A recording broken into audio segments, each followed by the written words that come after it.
শ্রীভূমির রণাঙ্গন বেশ জমে উঠেছে। সভা সমিতিতে ভাষণে রীতিমতো খই ফোটাচ্ছেন প্রার্থীরা।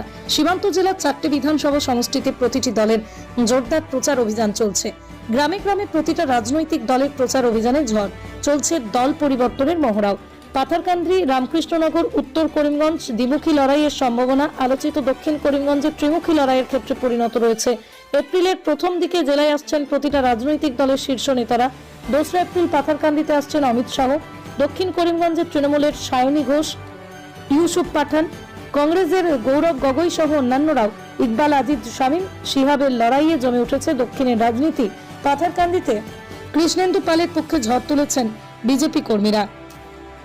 বিজেপিতে ভিড়ছেন ঝাঁকে ঝাঁকে সংখ্যালঘুরা।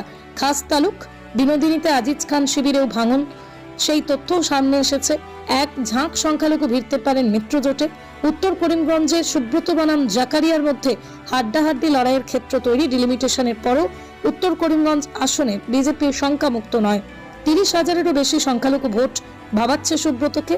উত্তর করিমগঞ্জের কংগ্রেসের ত্রাস হতে পারেন ইউডিএফ এর প্রার্থী উসামা মবরুর চৌধুরী। নির্বাচনের আগে আরেক দফা বদলাচ্ছে প্রতিটা রাজনৈতিক দলের